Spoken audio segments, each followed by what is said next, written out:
WhatsApp everyone, welcome back to the channel. और आज हम आप लोगों को एक गुड न्यूज सुनाते हैं।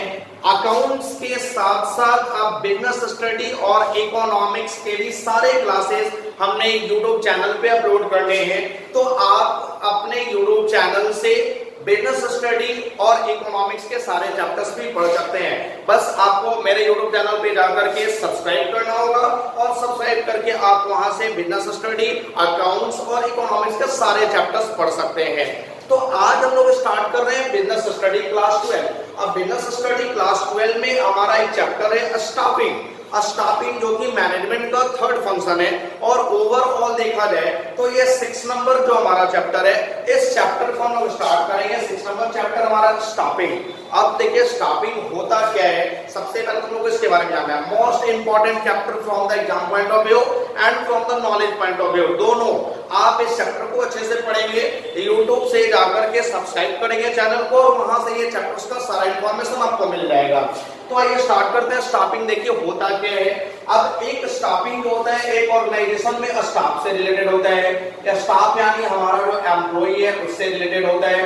एम्प्लॉई का मतलब ह्यूमन रिसोर्स, जो हमारा ह्यूमन रिसोर्स है उनसे रिलेटेड होता है। अब देखिए आप सबको पता है कि हमारा जो ऑर्गेनाइजेशन है वो कैपिटल इंटेंसिव टेक्निक पे काम करता है, यानी मशीन ओरिएंटेड होता है। जितने भी कामें हो रही है वो मशीन से हो रही है, टूल्स से हो रही है। लेकिन एक ऑर्गेनाइजेशन में मशीन तो बहुत सारी है, टूल्स बहुत सारी है, लेकिन उस टूल्स को ऑपरेट कौन करेगा, मशीन को चलाएगा कौन, हमारा ह्यूमन रिसोर्स। यानी एक स्टाफिंग ही है जो पूरे ऑर्गेनाइजेशन में लाइफ लेकर के आता है, पूरे ऑर्गेनाइजेशन में जान लेकर के आता है।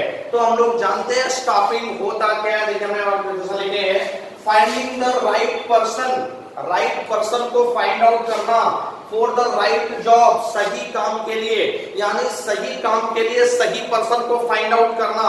अब हम लोग कैसे फाइंड आउट करेंगे कि कौन सा पर्सन सही है, having the right qualification and doing the right job at the right time, यानी जिस पर्सन के पास सही क्वालिफिकेशन होगा और जो अपना काम सही समय पर पूरा कर लेता है, that is the right person for the right job। तो right job के लिए right यानी सही काम के लिए सही पर्सन का सिलेक्शन करना जिसके पास सही क्वालिफिकेशन है और जो अपना काम सही समय पर पूरा कर लेता है। तो इन सारे प्रोसेस को हम लोग क्या बोलते हैं, स्टाफिंग।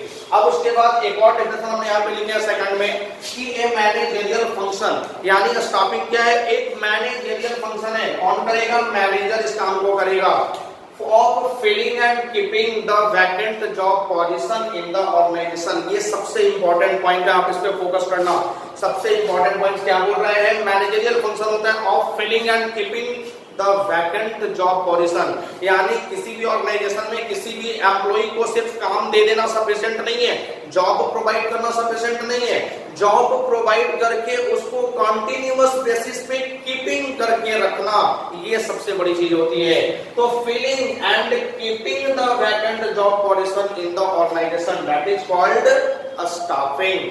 अब उसके बाद हमने प्लानिंग के कुछ प्रोसेस पढ़े थे, ऑर्गेनाइजिंग के कुछ प्रोसेस पढ़े थे, उसी तरह से स्टाफिंग के भी कुछ प्रोसेस हैं। तो आइए देखते हैं स्टाफिंग के कौन कौन से प्रोसेस हैं। ये यहाँ पे हमने 8 प्रोसेस लिखे हैं। अब इस 8 प्रोसेस को हम बारी बारी से समझेंगे कि स्टाफिंग के कौन कौन से प्रोसेस हैं।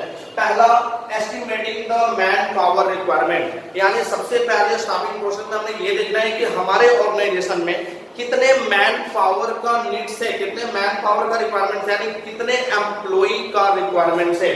तो इसके लिए कोई भी ऑर्गेनाइजेशन 2 चीजें करती है, एक वर्कलोड एनालिसिस और दूसरा वर्कफोर्स एनालिसिस। वर्कलोड एनालिसिस और वर्कफोर्स एनालिसिस। अब देखिए वर्कलोड एनालिसिस क्या होता है कि राइट नाउ हमारे ऑर्गेनाइजेशन में कितने एम्प्लॉय का नीड्स है, नीड्स ऑफ एम्प्लॉय।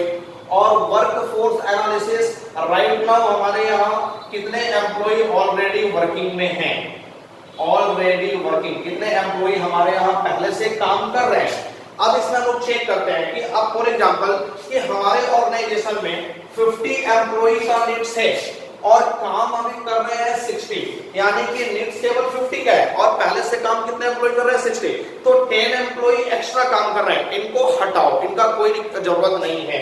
और फिर हम लोग लेते हैं इसका एग्जांपल कि अगर नीड्स है 100 का और काम कर रहे हैं 80, यानी कि यहाँ पे 20 और एम्प्लॉय चाहिए, उसको आप अपॉइंट करो। यानी कि अगर एम्प्लॉय का नीड्स कम है और काम ज्यादा लोग कर रहे हैं तो एक्स्ट्रा लोगों को हटा दो, और अगर एम्प्लॉय का नीड्स है और काम उससे कम लोग कर रहे हैं तो एक्स्ट्रा जो चाहिए उनको आप अपॉइंट करो। That is called workload analysis and workforce analysis.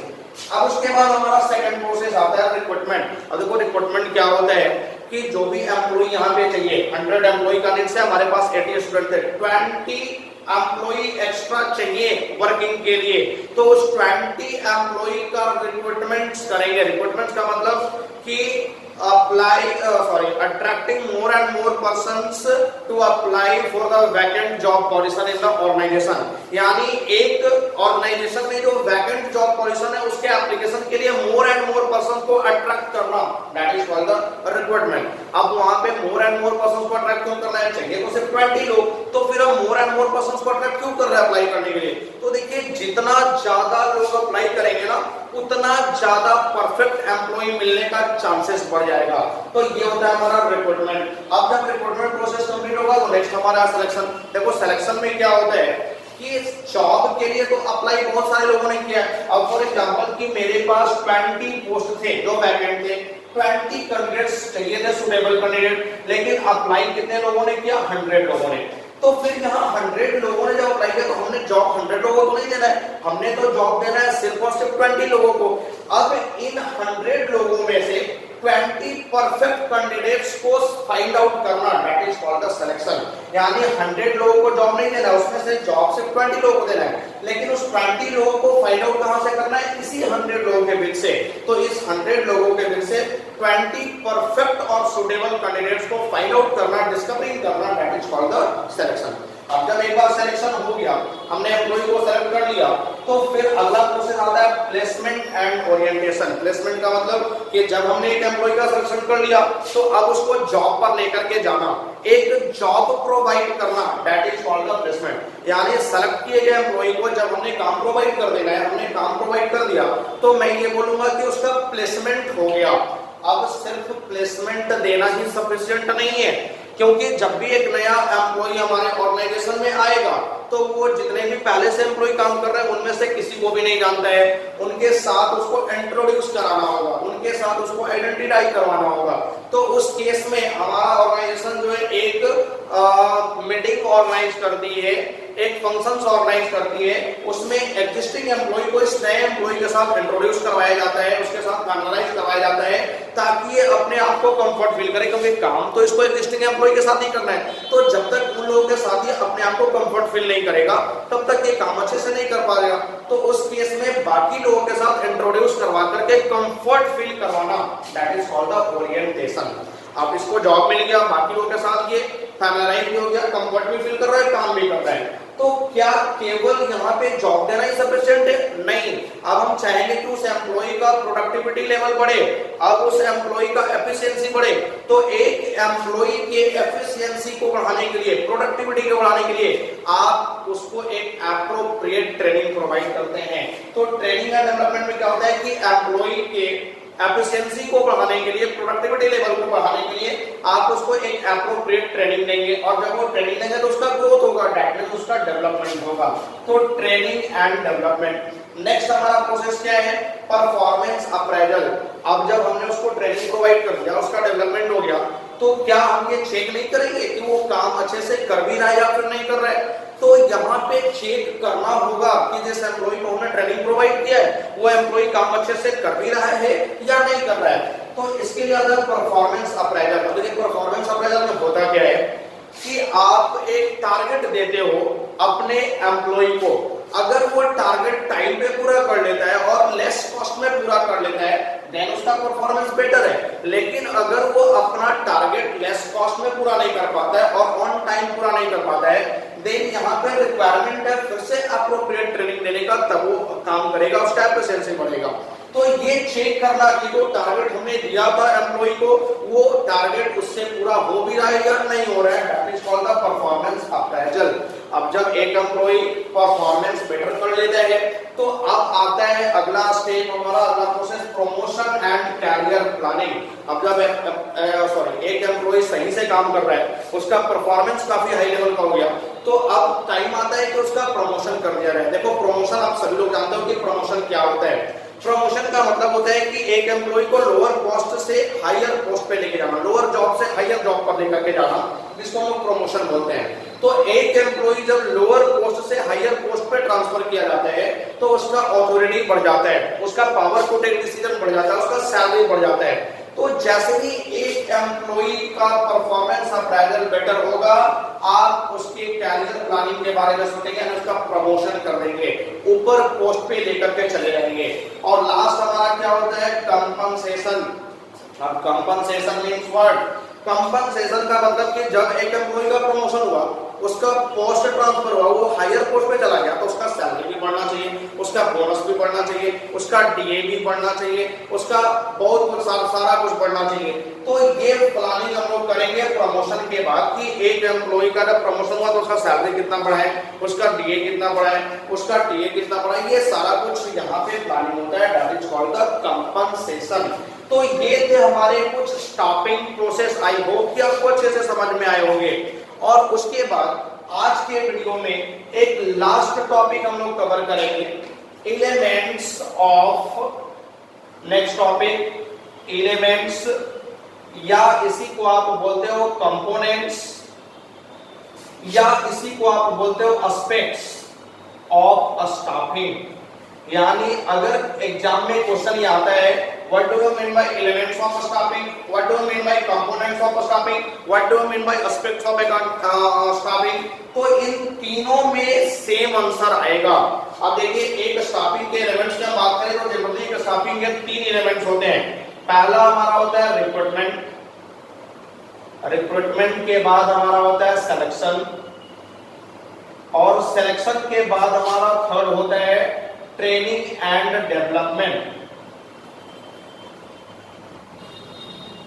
Training and development. ये 3 एलिमेंट्स होते हैं स्टाफिंग के, recruitment, selection, training and development. अब सबसे पहले हम बात करें रिक्रूटमेंट क्या होता है, उसके बाद फिर हम बात करेंगे सिलेक्शन क्या होता है, और उसके बाद हम बात करेंगे कि ट्रेनिंग एंड डेवलपमेंट क्या होता है।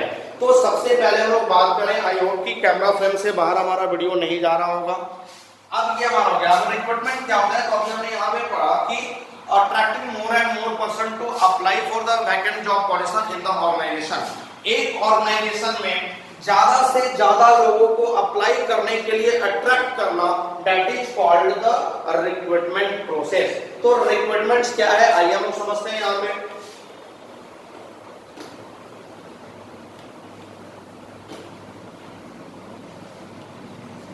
पहला जो हमारा एलिमेंट आ रहा है रिक्रूटमेंट। अब रिक्रूटमेंट का डेफिनेशन हम यहाँ पे लिख देते हैं, attracting more and more persons to apply for vacant job position in the organization। एक ऑर्गेनाइजेशन में ज्यादा से ज्यादा लोगों को वैकेंट जॉब पोजीशंस के एप्लीकेशन के लिए अट्रैक्ट करना, that is called the recruitment. यानी जब ज्यादा से ज्यादा लोगों को आप अट्रैक्ट कर रहे हैं अपने ऑर्गेनाइजेशन में वैकेंट जॉब पोजीशंस के लिए अप्लाई करने के पर्पस से, that is called the recruitment. अब उसके बाद आता है हमारा रिक्रूटमेंट का सोर्सेस, यानी सोर्सेस ऑफ रिक्रूटमेंट। अब सोर्सेस ऑफ रिक्रूटमेंट क्या होते हैं, तो देखिए किसी भी रिक्रूटमेंट के जनरली 2 सोर्सेस होते हैं। कौन कौन से सोर्सेस होते हैं यहाँ पे हम लोग समझते हैं। तो रिक्रूटमेंट के 2 सोर्सेस होते हैं, एक इंटरनल और एक एक्सटर्नल। इंटरनल सोर्सेस और दूसरा एक्सटर्नल सोर्सेस। अब इंटरनल सोर्सेस क्या होते हैं, एक्सटर्नल सोर्सेस क्या होते हैं। तो जनरली इंटरनल सोर्सेस का मतलब होता है recruitment within the organization. यानी एक ऑर्गेनाइजेशन में से ही एम्प्लॉय का रिक्रूटमेंट करना, सिलेक्शन करना, that is called the internal. अब इंटरनल के दो सोर्स होते हैं, कौन कौन से इसके दो सोर्स होते हैं आप वो समझेंगे। इंटरनल के दो सोर्स होते हैं, एक आपका ट्रांसफर और दूसरा प्रमोशन। अब ट्रांसफर क्या होता है ये आप सबको पता है। ट्रांसफर का मतलब कि एक प्लेस से दूसरे प्लेस पे ट्रांसफर करना सेम पोस्ट के लिए। अब फॉर एग्जांपल कि मैं औरंगाबाद में जॉब करता हूं और मेरा ट्रांसफर हो गया पटना में, तो that is called the transfer. यहाँ पे पोस्ट सेम है, बस एक प्लेस से दूसरे प्लेस पे आपको ट्रांसफर कर दिया गया, आपका सैलरी सेम है, आपका पावर सेम है, ऑथोरिटी सेम है, बस प्लेस ट्रांसफर हो गया। तो इसको हम लोग बोलते हैं हॉरिजॉन्टल। इसको हम लोग क्या बोलेंगे, हॉरिजॉन्टल। अब उसके बाद प्रमोशन। तो प्रमोशन में क्या होता है कि लोअर जॉब से अपर जॉब पर लेकर के जाना, एक एम्प्लॉय को लोअर जॉब से अपर जॉब पे ट्रांसफर करना, that is called the promotion. तो यहां हम लोग इसको बोलते हैं वर्टिकल। ये हमारा वर्टिकल हो गया, ठीक है। अब वर्टिकल का मतलब क्या हो गया कि एक ऑर्गेनाइजेशन में एक एम्प्लॉय को लोअर पोस्ट से अपर पोस्ट पे लेके जाया गया, यानी उसका पावर चेंज हो गया, उसका ऑथोरिटी लेवल बढ़ गया, उसका सैलरी बढ़ गया, सब कुछ बढ़ गया, तो that is called the promotion. तो ट्रांसफर या प्रमोशन जो होता है विद इन द ऑर्गेनाइजेशन होता है, ऑर्गेनाइजेशन के ही किसी वर्किंग एम्प्लॉय का ट्रांसफर होता है या फिर प्रमोशन होता है। तो इंटरनल के मेनली दो ही सोर्स है, ट्रांसफर और प्रमोशन। अब एक्सटर्नल क्या होता है, एक्सटर्नल को समझिएगा। Recruitment of employ from outside of organization, यानी एक ऑर्गेनाइजेशन के आउटसाइड से जब आप किसी एम्प्लॉय का रिक्रूटमेंट करते हैं, that is called the external source of recruitment. यानी कि ऑर्गेनाइजेशन के बीच से नहीं करना है, ऑर्गेनाइजेशन के बाहर से करना है। तो एक्सटर्नल सोर्सेस के बहुत सारे सोर्सेस होते हैं। अब कौन कौन से सोर्स होते हैं वो आप चेक करेंगे।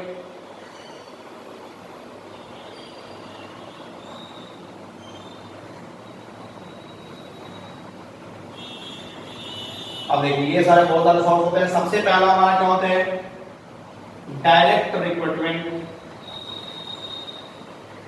उसके बाद होता है कैजुअल कॉलर्स। उसके बाद होता है लेबर कॉन्ट्रैक्टर। उसके बाद होता है एडवर्टाइजिंग ऑन मीडिया या मीडिया एडवर्टाइजिंग। उसके बाद हमारा होता है प्लेसमेंट एजेंसी या एम्प्लॉयमेंट एक्सचेंज। Employment exchange. उसके बाद हमारा होता है प्लेसमेंट एजेंसी।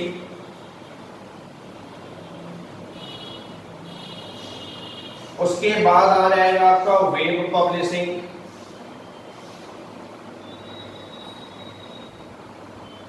उसके बाद आ जाएगा कैंपस रिक्रूटमेंट।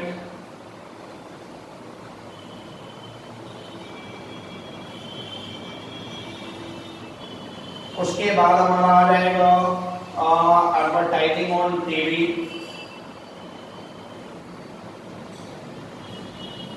और उसके बाद अगर हम बात करें एक और ले लेते हैं, तो ये हमारा आ जाता है एम्प्लॉय रिकमेंडेशन। एम्प्लॉय रिकमेंडेशन ये बहुत सारे एक्सटर्नल रिक्रूटमेंट के एक्सटर्नल सोर्सेस होते हैं। अब देखिए हम सबसे पहले बात करें डायरेक्ट रिक्रूटमेंट। तो डायरेक्ट रिक्रूटमेंट हमारा क्या होता है, अब इसमें क्या होता है कि जब एक ऑर्गेनाइजेशन को एम्प्लॉय चाहिए होता है तो वो अपने गेट के बाहर एक नोटिस चिपका देते हैं कि हमारे यहाँ इस पोस्ट के लिए इतने एम्प्लॉय का जरूरत है, आप मेरे से कांटेक्ट कर सकते हैं। तो that is called the direct recruitment. वहां पे किसी के थ्रू कांटेक्ट नहीं है, बस नोटिस चिपकाया हुआ है, जिनको जॉब चाहिए आपका नंबर वहां पे प्रोवाइड है, आप उस नंबर पे कांटेक्ट करके जॉब के बारे में इंफॉर्मेशन ले सकते हो। तो that is called the direct recruitment. Next क्या होता है कैजुअल कॉलम। कैजुअल कॉलम में क्या होता है कि फॉर एग्जांपल अभी हमने देखा कि हमारे ऑर्गेनाइजेशन में 100 लोगों ने जॉब के लिए अप्लाई किया था, लेकिन हमने जॉब को केवल 20 लोगों को ही देना है। तो जब 20 लोगों को जॉब दे रहे हैं तो इस 100 लोगों में से 20 लोगों का फाइनल सिलेक्शन होगा कि जो 20 सबसे परफेक्ट लोग हैं उनका सिलेक्शन इस 100 लोगों में से करना है और उनको जॉब देना है। लेकिन जब हमने इस लिस्ट को चेक किया तो इस लिस्ट से मुझे 30 लोग ऐसे मिले जो बिल्कुल इस जॉब के लिए परफेक्ट लग रहे थे, लेकिन फिर भी जॉब तो 20 लोगों को देना है। तो इन 30 परफेक्ट लोगों में से हमने 20 लोगों को जॉब प्रोवाइड कर दिया और 10 10 लोग जो रिमेनिंग बच गए इनके लिए हम एक वेटिंग लिस्ट तैयार कर लेते हैं। अब ये वेटिंग लिस्ट क्या होता है, यानी कि टोटल हमने सिलेक्शन किया 30, लेकिन उन्होंने जॉब कितने को दिया, 20 लोगों को। 10 लोग हमारे पास अभी भी बचे हुए हैं जिनका एप्लीकेशन हमें काफी अच्छा लगा था, तो इनका एक लिस्ट हमने अपने पास रख लेना है जिसको हम लोग बोलते हैं वेटिंग लिस्ट। अब ये वेटिंग लिस्ट का काम क्या होगा कि इन फ्यूचर अगर फिर से कंपनी को रिक्रूटमेंट का जरूरत पड़ा, एम्प्लॉय चाहिए, तो पहले कंपनी इन 10 लोगों को वो जॉब देगी, क्योंकि ये 10 लोग भी कंपनी को, ऑर्गेनाइजेशन को काफी अच्छे लगे थे, लेकिन सीट ना होने की वजह से इनको जॉब नहीं दिया गया था, इनका नेम वेटिंग लिस्ट में रखा गया था। तो इसको हम लोग बोलते हैं कैजुअल कॉलर्स, यानी कंपनी का फिर से रिक्रूटमेंट करेगी तो पहले कॉल इन 10 लोगों को करेगी क्योंकि ये 10 लोग भी अच्छे लगे थे ऑर्गेनाइजेशन को। That is called the casual collar.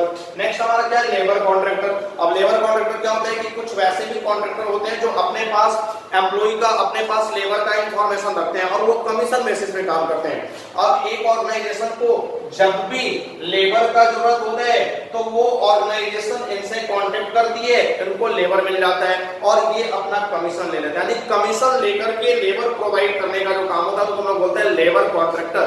तो एक ऑर्गेनाइजेशन को इनसे भी कुछ एम्प्लॉय मिल जाता है, लेबर मिल जाता है। नेक्स्ट हमारा क्या है, मीडिया एडवर्टाइजिंग।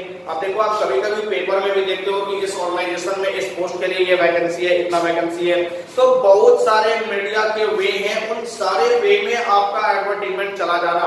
सोशल मीडिया में भी आप देखते हो कि फेसबुक पे, व्हाट्सएप पे, बहुत सारे यूट्यूब पे कि आप इस कंपनी में अप्लाई कर सकते हो, ये पोस्ट के लिए वैकेंसी है, तो that is called the media advertising.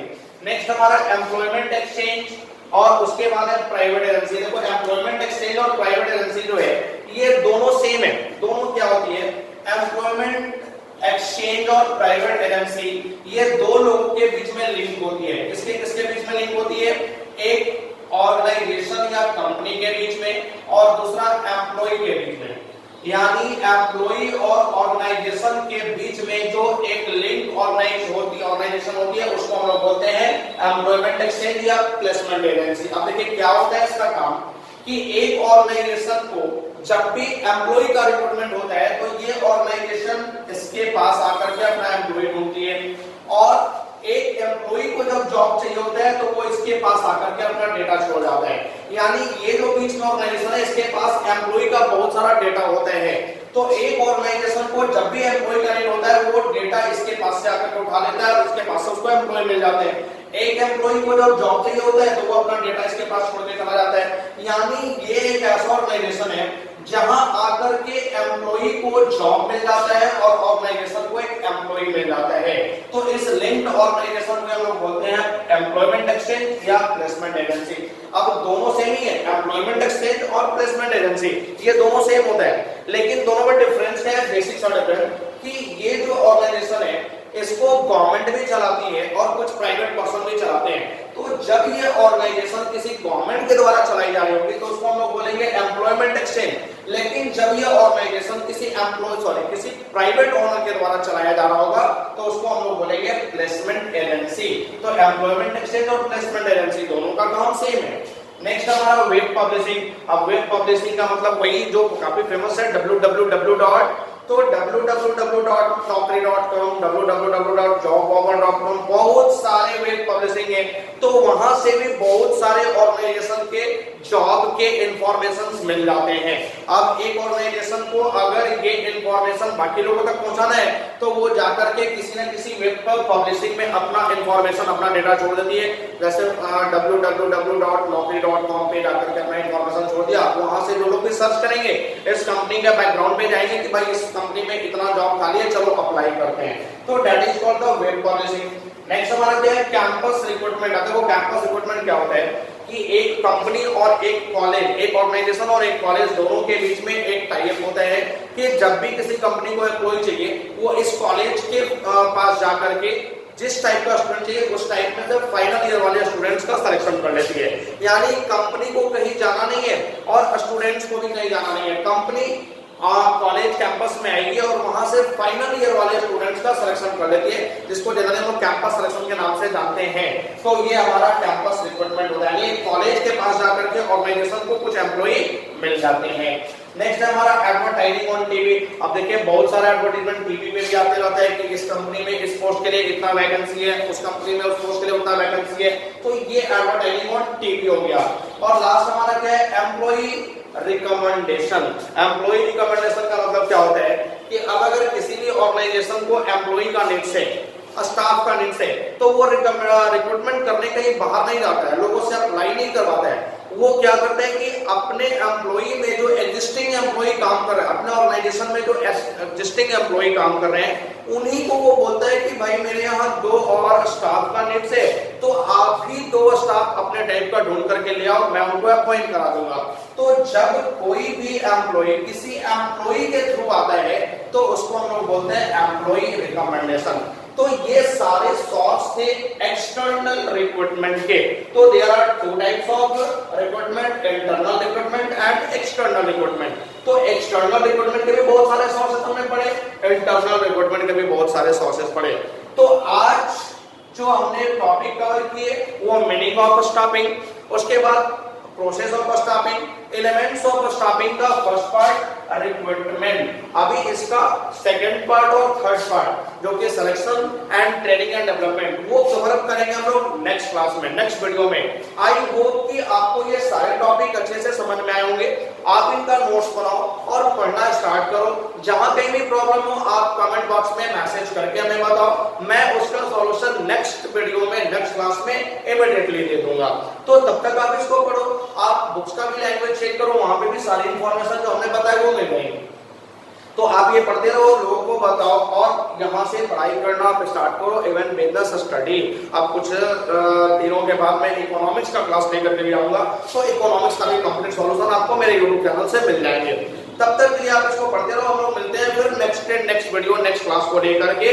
तब तक आप इसको पढ़ो और हाँ, लाइक का बटन दबाना मत भूलो और वीडियो को शेयर भी करते रहो ताकि बाकी लोगों तक भी ये इंफॉर्मेशन पहुंचे, बाकी लोग भी इसका बेनिफिट उठा लें।